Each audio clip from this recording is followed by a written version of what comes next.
Louisville is not happening, as you know, Saturday, but WHAS 11 is turning that amazing day of fireworks into a major community fundraiser as the Ohio River floods out the Thunder viewing spaces. And hello, everybody. I'm Connie Leonard. And I'm Doug Profit. There you have it, that view, the very reason they canceled Thunder. But first, Connie, as you know, there is one man who knows the Thunder history better than anybody because he's the original producer, Wayne Hettinger. Just before the Ohio River took over the Great Lawn, I talked to Wayne in a place that is now underwater. Would you call that really Thunder's stage, the Second Street Bridge? Absolutely. That's the curtain, if you will. Curtain up is right there. Call him the maestro of Thunder Over Louisville.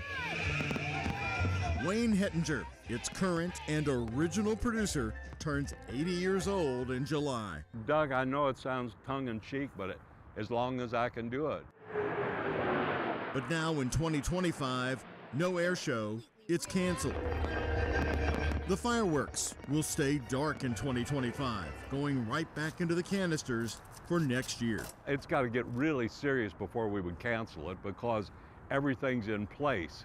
And we can't postpone it to the next day because of all the hotel room situations, all the contracts that we've got with aircraft, and on and on and on. It got serious, the first cancellation in Thunder's history. This year would have been Thunder's 36th year had the waterfront not been inundated with historic flooding.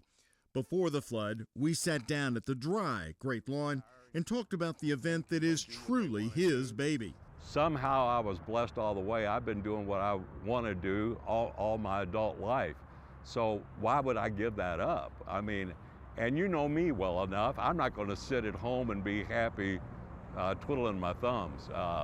Do you have a producer in waiting, somebody you brought along? No, we've had discussions on that, needless to say, but nothing's definite right now.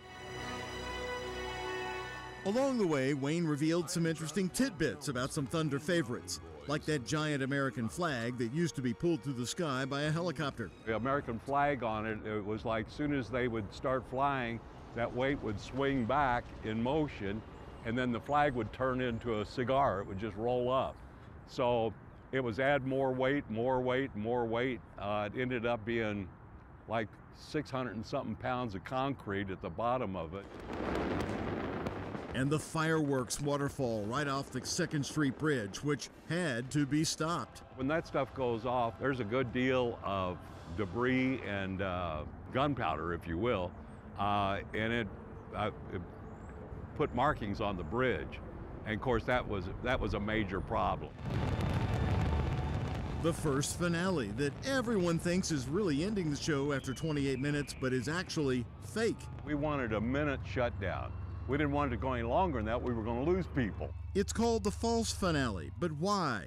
Like most of Thunder's historic decisions, it was for practicality.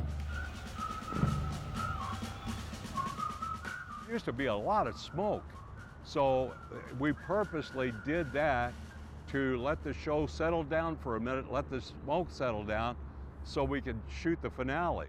But at WHAS TV 11, we not only love Wayne for Thunder, but for another reason.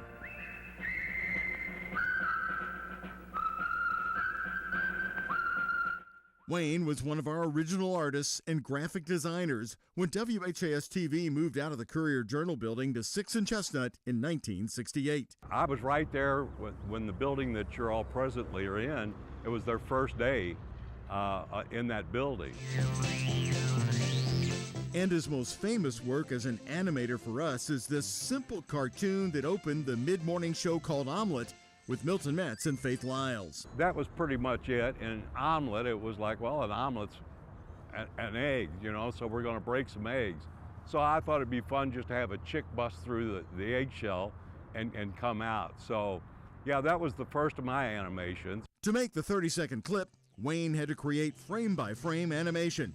250 frames for this one. Frame by frame, you know, the first one goes down, then his head turns, it's another one, another turn, another. Doug, you know as well as I do, WHAS has been the jumping block for a lot of people that have carried their careers on into the media. Wayne, a proud alum, and we love to claim him.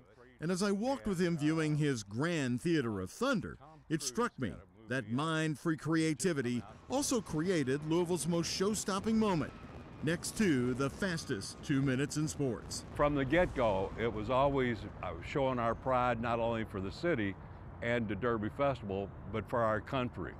And so I held that very close to my heart and going to obviously continue with it.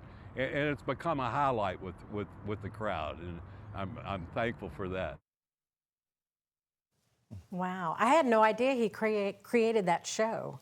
I know, the old animation, yeah. In the marketing department here, the old cartoons and that. And Connie, you know, he's going to be with us here Saturday for our special telethon. By the way, I want to let you know, I talked with George Zambelli today. He's in Louisville as Zambelli Fireworks is now packing up. His family's been part of Thunder since the beginning. He said they love Louisville and encourage everyone to support the American Red Cross coming up on Saturday. And as mentioned, we are turning Thunder's cancellation into a day-long fundraiser for the Louisville chapter of the American Red Cross. And we'll be here Saturday at 6 o'clock for WHAS 11 special, Rising Above the Storm, a fundraiser for flood relief and the Thunder spirit. It's a special hour-long newscast beginning at 6 on Saturday, and then our telethon is at 7, and then at 9:30, you're going to like this, right when those fireworks would have been going off Saturday night, we're going to bring you a special 30-minute fireworks show on WHAS 11 and the free WHAS 11 Plus app. Download that. You won't miss it. It's right here on Saturday.